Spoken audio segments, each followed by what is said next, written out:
Welcome to DriverDTrains. Thanks for stopping by. I'm your host, Driver D. Our conductor and brakeman, Scratchy-C, is currently off inspecting the train.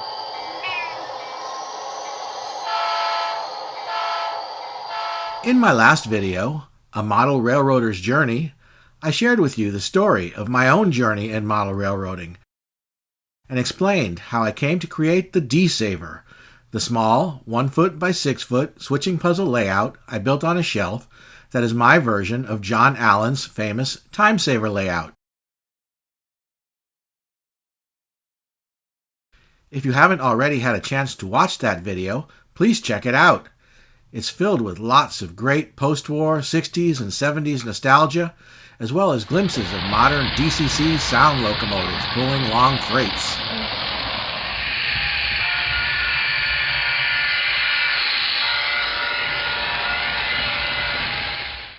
This video includes lots of bonus materials that didn't make it into that video, as well as links to a number of websites that I found during my research into post-war Lionel, Marx, and HO scale locomotives.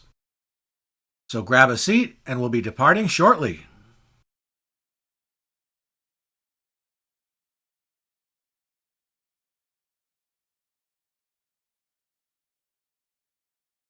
As I mentioned in the previous video, my journey in model railroading began at the age of 3 when I received a Lionel steam locomotive freight train set for Christmas. I've looked through a number of the different Lionel catalogs from that era, but haven't found anything that looks totally familiar. In the process of looking for my Lionel train set, I found the website Lionel Trains Library at www.postwarlionel.com. I'll include links to all of the websites that I mentioned here in this video's description. If you're not sure how to find the video's description, I'll explain that at the end of this video. The Lionel Trains Library has a listing of complete sets from 1945 through 1969. For those who don't know, 1969 was the last year that the original Lionel Company sold trains. After that, it became a part of General Mills until General Mills sold the company in 1985. You can find a brief history of Lionel Trains on the company's website, and quite a few books have been written on the topic. In any case, unable to conclusively identify a set that I might have owned, I next turned to trying to identify the steam locomotive that I had. I was pretty sure it was a 242 wheel arrangement, but I could be misremembering. While searching, I found the Tandem Associates website at www.tandem-associates.com.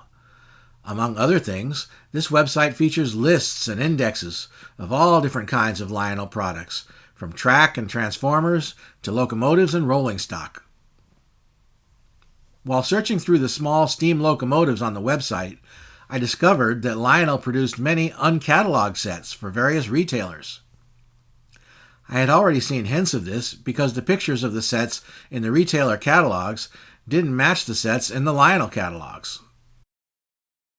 It turns out there's an entire 850-page book dedicated to Lionel's uncatalogued outfits, as the sets are often called, from Project Roar Publishing at www.projectroar.com. Titled The Authoritative Guide to Lionel's Promotional Outfits, 1960 to 1969, the book lists over 700 promotional outfits manufactured between those years. The book is available directly from Project Roar and is also available on Amazon. I don't own a copy myself, but I do have another of Project Roar's books, Inside the Lionel Trains Fun Factory. There's also a nice review of the Authoritative Guide to Lionel's Promotional Outfits on the Train Collectors Association website, www.tcatrains.org.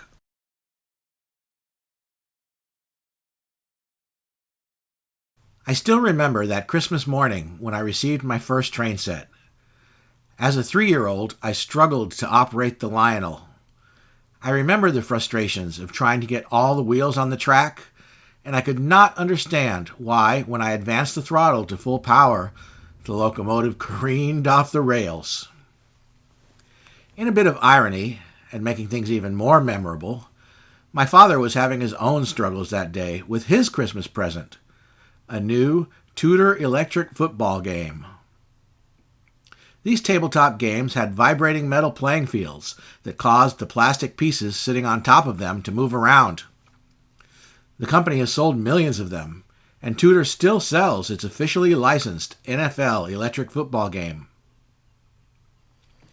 I don't know what the issue was with my father's football game, but any model railroader will tell you that trains and tracks don't assemble and run themselves, and both need regular attention to keep the trains running smoothly.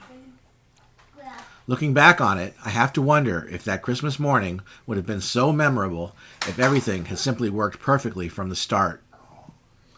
Model railroading is a hobby that teaches the importance of perseverance, of not dwelling upon problems and frustrations, but rather taking satisfaction in our accomplishments and celebrating our successes.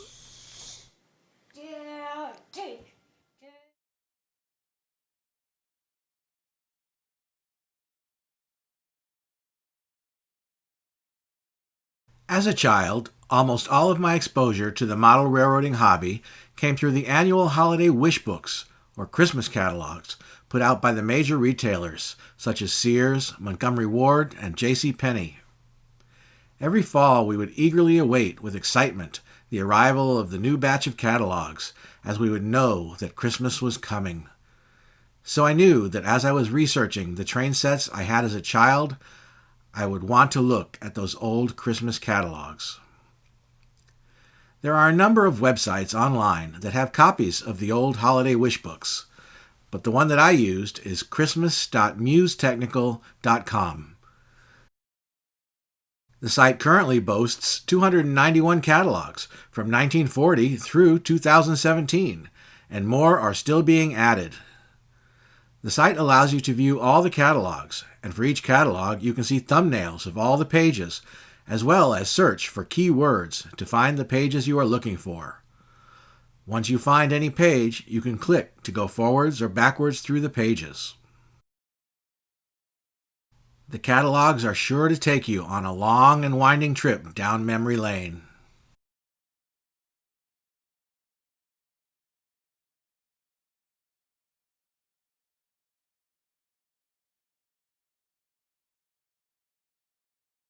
One of the places where I did see model trains as a child was the California Museum of Science and Industry in downtown Los Angeles, which had a 500-foot-long O-scale layout running behind glass along the perimeter of the upstairs transportation gallery. Whenever we took a family trip or class field trip to the museum, I would always make my way to the transportation gallery where I loved to watch the trains while listening to the recordings describing the importance of the railroads in transportation and commerce. While researching my last video, I found a discussion of the museum on the O-Gauge Railroading Forum. While reading through the posts in the discussion thread, I found mention of an article about the museum that had appeared in the long-gone hobby magazine Great World of Model Railroading.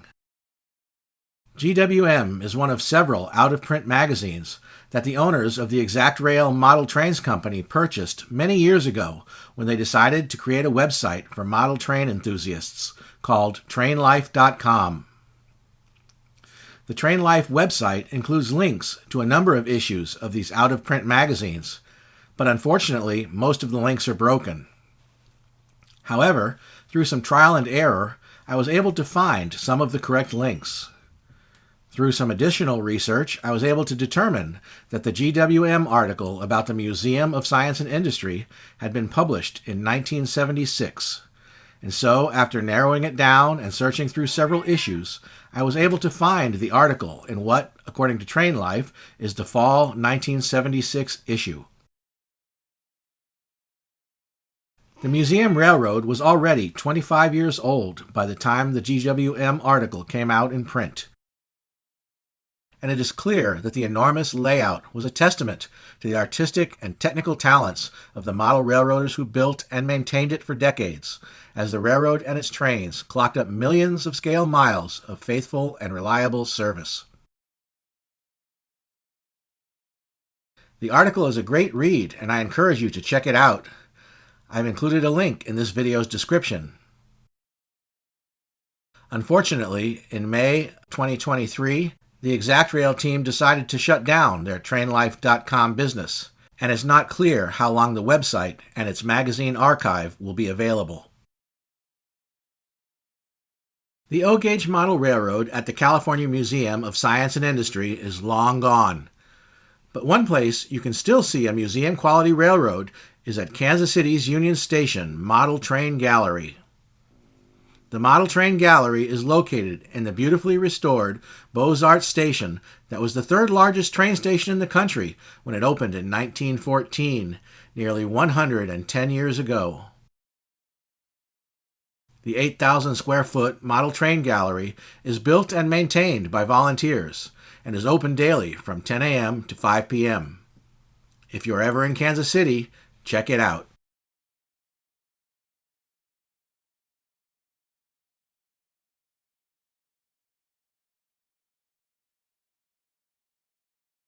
When I was 9 years old, I decided to switch from O-gauge to HO scale trains.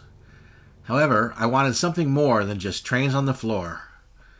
Inspired by the incredible detail of the railroad at the museum and the fully scenic layout at my friend's house, I decided to make the switch to one of Lifelike's HO scale foam layout packages. These layouts were assembled from several 2-foot by 2-foot square pieces of pre-painted 3-dimensional foam held together with clips.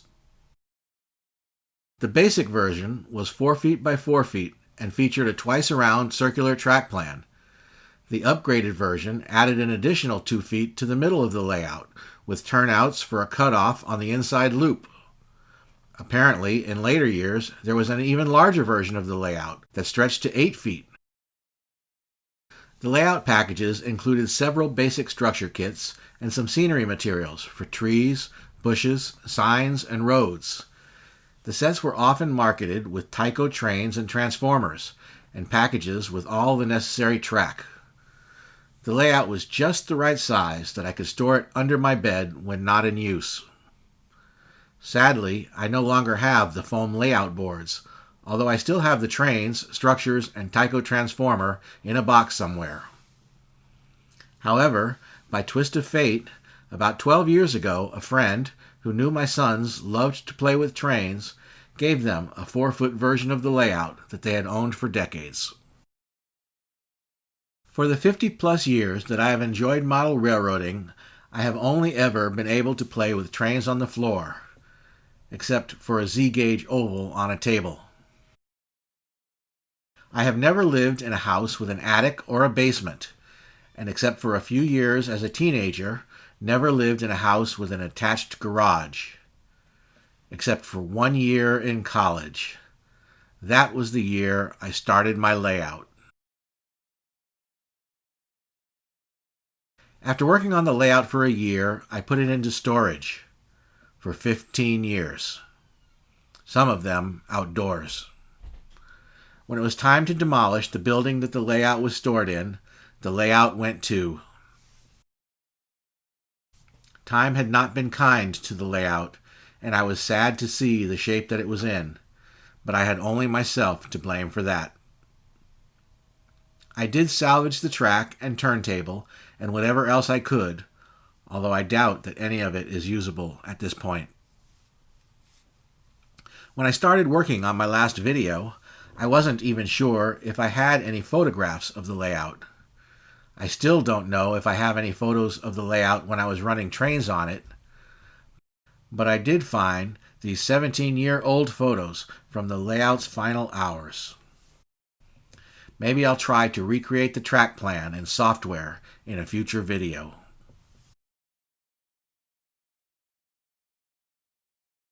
When I returned to the hobby after my children were born, I was once again setting up trains on the floor. However, we had built a large new bedroom with a hardwood laminate floor that was perfect for running trains on.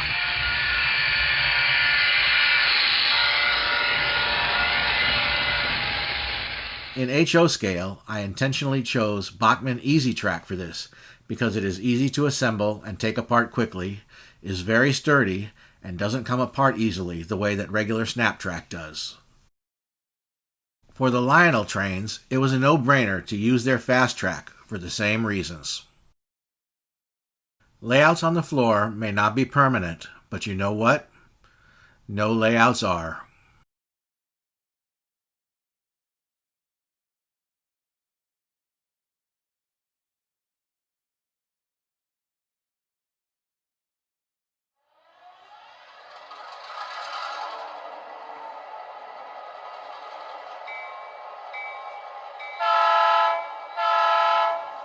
When I decided to build a small shelf layout so I could run one of my DCC sound locomotives back and forth, I rediscovered John Allen's Timesaver, a small switching puzzle layout. The Timesaver had first been featured in the November 1972 issue of Model Railroader magazine.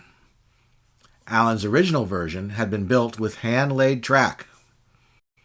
In October 1976, Model Railroader published an article about how to build the Timesaver using commercially available Atlas Snap-Track. I think a quote from that article is apt. The Timesaver has a special appeal to modelers. It is ideal for those who do not have room for a larger layout, or for those who want to use it for a test track for locomotives, cars, and couplers.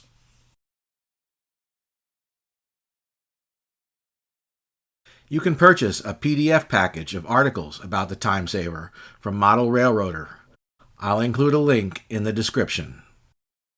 Countless model railroaders have built versions of the Timesaver, and there are several websites dedicated to it and switching puzzle layouts in general. A few that I found during my research are wyman.info, which has lots of great information about different types of switching puzzles, or shunting puzzles, as the British call them, and carent.com, which features track plans for several different variants of the Timesaver. I found that there is even a Timesaver app available on the iOS App Store for the iPhone and iPad. There's a light version you can try out for free if you like. Railroad switching puzzles remind me a lot of the 15 puzzle, that 4x4 square of 15 tiles with one missing that you have to slide around to put in the correct order. I was surprised that I couldn't find a picture of a train-themed version of the 15 puzzle. But I did find a website where you can make your own. Ruwix.com.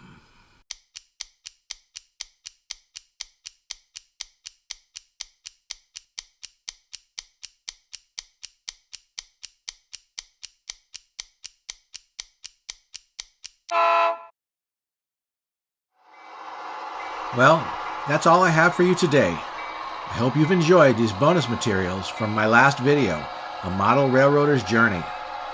If you haven't seen it yet, be sure to check it out.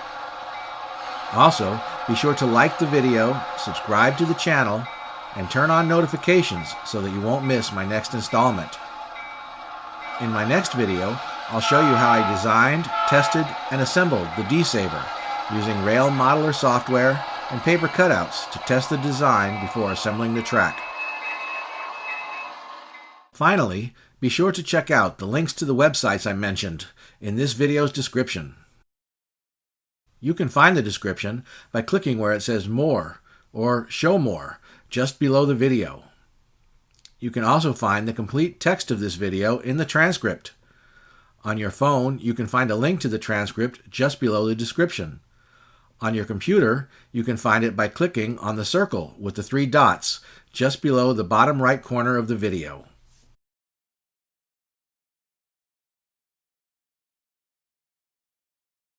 Well, Scratchy, how does the train look? Are we ready to roll?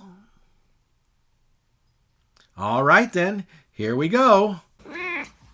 All aboard!